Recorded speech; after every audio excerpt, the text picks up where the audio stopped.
My name's Andrew. I'm 32, and for the past few years, I've been the unofficial backbone of my extended family. Nobody ever actually says it, though. Not the loud one, not the one with 5 kids, not the golden child who can show up late and still get showered with praise just for breathing. I'm the quiet one, always working, the one they call when a car breaks down. When someone needs a hand moving, or when there's a fundraiser, and they just need someone to handle the logistics, I always say yes.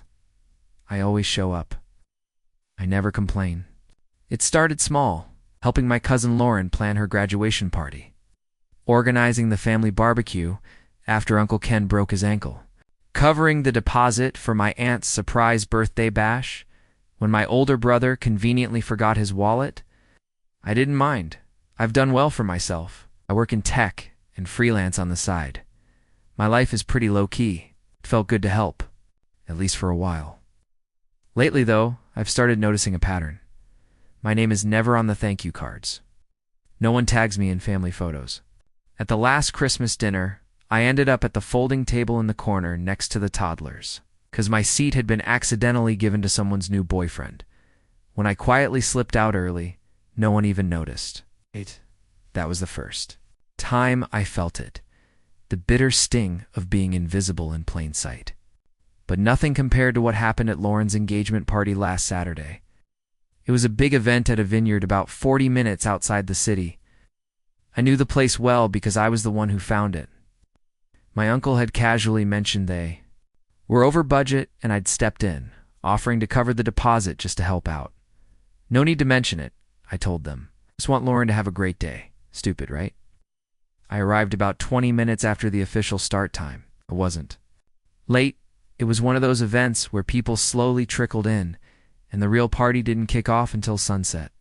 I parked in the gravel lot, slipped my gift into the designated basket near the welcome arch, and made my way up to the patio where everyone was mingling, laughing, and sipping champagne under string lights. Everything looked perfect, rustic. Charm, a live DJ, catered hors d'oeuvres.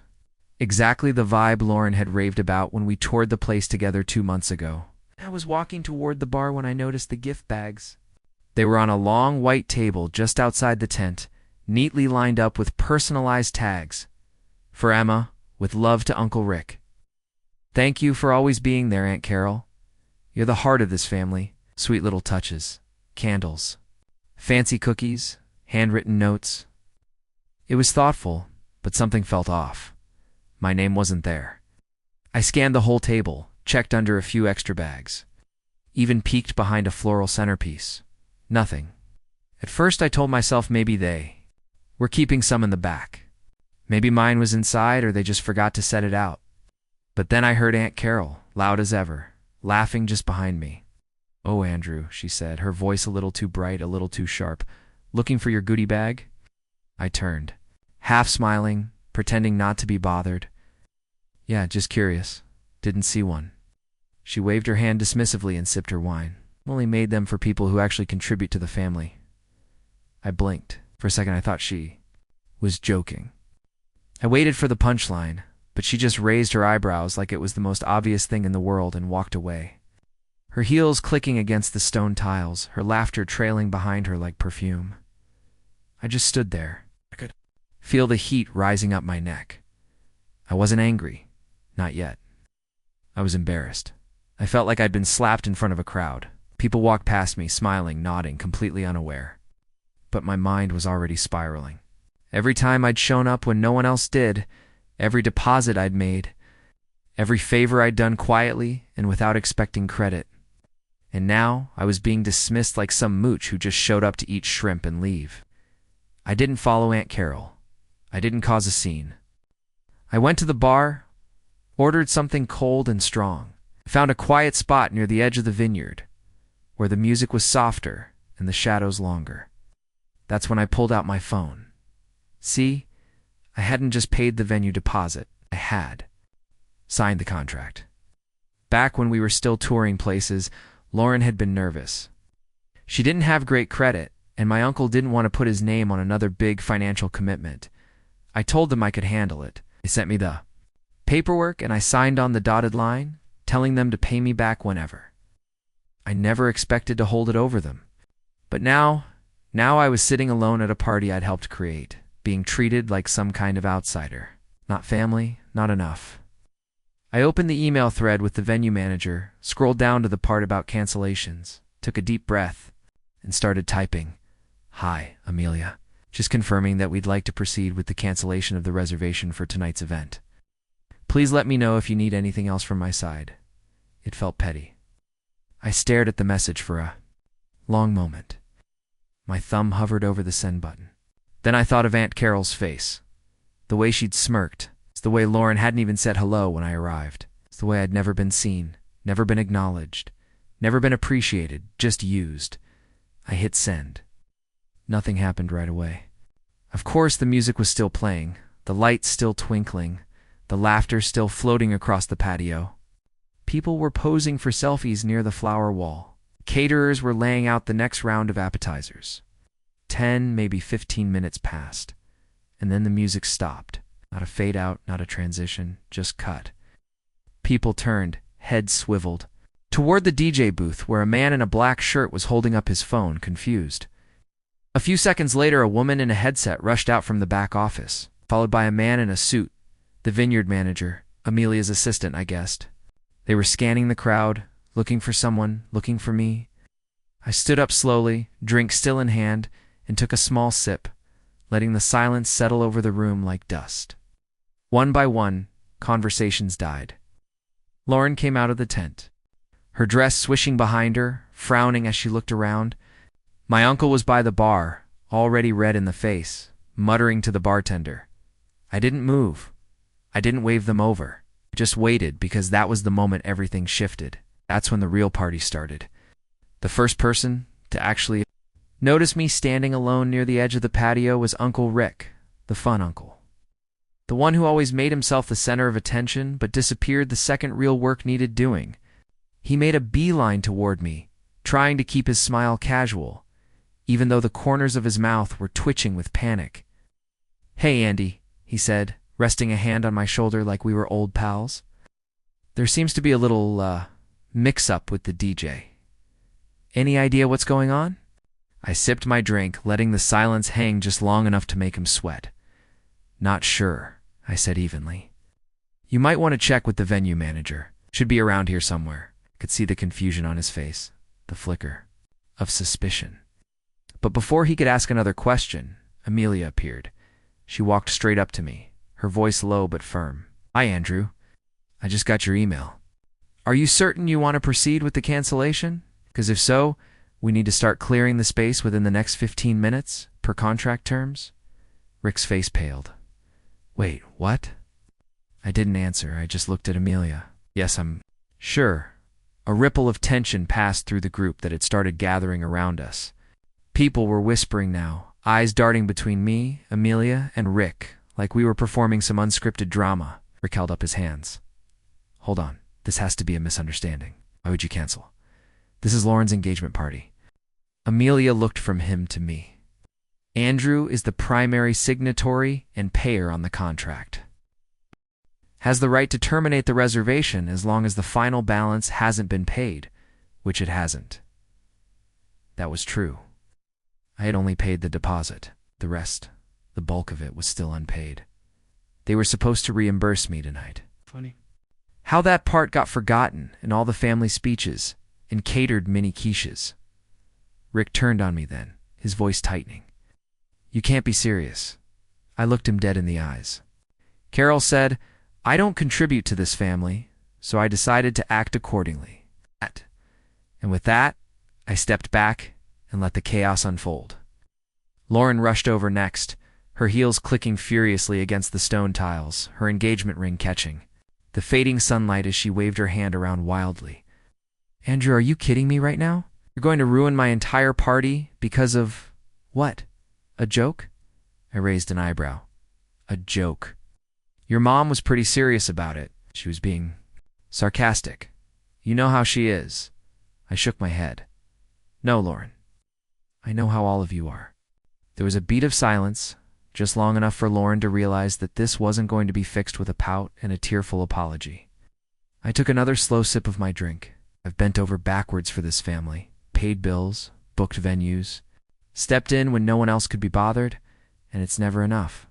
I don't do it for praise, but I'm done being disrespected. Lauren's face contorted into something between disbelief and rage. This isn't about you. This is my engagement. And you're right, I said quietly. It's not about me, not anymore. At that moment, Amelia stepped forward again, clipboard in hand. I'm sorry, but we do need to start breaking down the audio equipment and prepping the space for closure. Do you want to help us coordinate with your family, Andrew? I nodded once. Sure. The DJ was already packing up. Caterers began slowly, wheeling trays and stands toward the back. Decorations were being unplugged, lights dimmed. One by one, guests began murmuring awkward goodbyes, unsure whether to stay or flee. Some of the younger cousins were wide-eyed, clutching gift bags. One little girl tugged on her mom's sleeve and asked, "Is the party over already?" The mom, Emma, my cousin who hadn't spoken to me since she borrowed money last spring and never paid it back, shot me a venomous look but didn't answer her daughter. Uncle Rick and Aunt Carol were arguing near the bar. Lauren had stormed off to the bathroom in tears. And there I was, still sipping the same drink, finally being seen. I wasn't angry anymore. That passed the second I hit send. I felt now was something colder, clearer. I felt done. Amelia came back a few minutes later with a clipboard. Would you like to keep the deposit for a future event, or have it refunded? Refunded, I said without hesitation. Every penny, she nodded and walked off. And just like that, the sun dipped behind the hills, casting long shadows across the now empty patio. Aunt Carol approached next, no drink in her hand, no laughter, just tight lips and darting eyes. Andrew, can we talk? I didn't respond. She glanced around, maybe to make sure no one was watching, then leaned in. You embarrassed this family tonight. I looked her in the eye. No, Carol, you did. She opened her mouth to respond, but I turned and walked away. Let her stew in it. Let them all stew in it. 'Cause for once, I wasn't going to fix everything. For once, they were going to feel exactly how I had felt for years. Invisible, unimportant, and left out. But what happened next? Well, that's where things really got interesting. Because 2 days later, something arrived in my mailbox, and it changed everything. 2 mornings later, I was in the middle of my usual routine. Coffee brewing, laptop booting up, inbox loading, when I spotted the thick, cream-colored envelope tucked between 2 catalogs in the mailbox. It wasn't junk mail, heavy stock, gold-trimmed edges, no return address, just my name written in familiar cursive across the front. At first, I thought maybe it was from the venue. Some kind of formal cancellation confirmation, or perhaps a thank you for my business. But as I opened it and unfolded the paper, my stomach dropped. It was an invitation to Lauren's rescheduled engagement party. Same tone, same flowery language, different venue. This time, a fancy hotel ballroom downtown. And right there in the center of the letter, printed in bold serif font, hosted with love by the Carter family, especially Aunt Carol, our event angel. I stared at those words for a long time. No mention of me, no acknowledgement, nothing about the vineyard or the party that had imploded because of me. According to this letter, the first one never even happened. It wasn't just insulting. It was deliberate. Rewriting the story, erasing the parts that didn't flatter them. It's like they were brushing dust off a rug and pretending the floor was spotless all along. Attached was a small RSVP card. No box to check for a +1, just a blank line for my name and a checkbox next to "will attend." It was almost funny. They actually expected me to show up. Part of me wanted to toss the whole thing in the trash and forget it. But another part, the part that remembered how I'd stood on that patio, invisible until I stopped playing their game, knew better. No, this wasn't over, not by a long shot. I didn't RSVP, not right away. Instead, I waited. I wanted to see what they'd do next. By Friday, the calls started. The first was from my cousin Emma. Hey, she drawled, the fake sweetness almost painful. Just wanted to check in. Do you get the invite? Lauren's so excited. She's like, really hoping you'll come this time? This time like the first time? With some shared hallucination, I stayed polite. Got the invite. Haven't decided. There was a pause. Oh, okay, cool. Well, let us know. Aunt Carol really worked hard on this one, you know? I let that hang in the air. Sure, I said, then hung up. The next call came from Uncle Rick. Less sugar, more pressure. Listen, Andrew, we're trying to move forward. No need to dwell on what happened. Let's just keep the peace. Yeah, I laughed. You mean the party I paid for that everyone pretends didn't exist? His voice tightened. Come on, don't make this difficult. I'm not, I replied. I'm just not pretending. Click. Then came the text from Lauren herself. I really? Hope you'll come. We're family. What happened at the vineyard was unnecessary and really put a damper on everything. Please don't make this next one awkward too. No apology, no ownership, just deflection, as if I'd been the storm, not the one standing in the middle of it. Without an umbrella? But what really pushed me over the edge came the following Monday during lunch at work. Colleague, someone I only knew in passing, slid into the seat across from me in the break room with a smirk. Hey, you're Lauren Carter's cousin, right? I blinked. Yeah, why? He pulled out his phone and showed me a reel from Instagram. It was from Lauren's account. The caption: when your first engagement party goes down in flames, but you bounce back. Stronger ring woman dancing, #real ones only. The video was a fast-cut montage. Guests dancing at the new venue. Smiling selfies with Aunt Carol, champagne towers, a clip of the hotel staff setting up floral arrangements. And then buried in the middle like a joke, a low-resolution shot of the vineyard's empty patio, the lights dimmed, chairs half-stacked, silent and deserted. Aunt Carol's voice echoed in the background. Guess some people can't handle being left off the guest list. Laughter. Real laughter. They had mocked. Me publicly to an audience? I felt something in my chest tighten.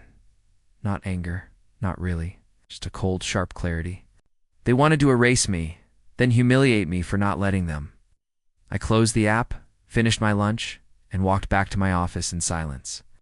That night I opened a folder on my desktop I hadn't touched in weeks. It was labeled Carter Events. Docs. Inside, contracts, receipts, timelines. Every email thread from Lauren's first party, every invoice from the caterers, a copy of the venue agreement. The refund confirmation, even the thank you note Amelia, the venue manager, had sent me afterward.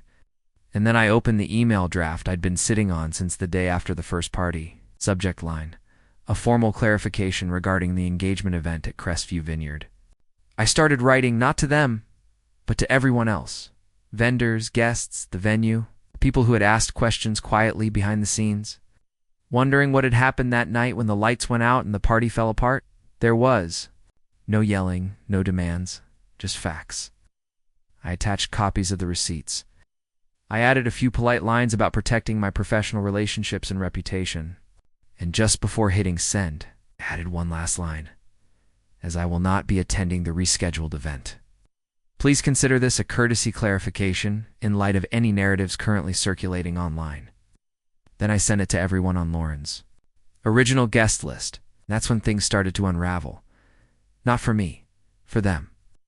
But what happened next with Aunt Carol, with Lauren's sponsors? Even the venue they tried to book for the wedding took things to a whole new level.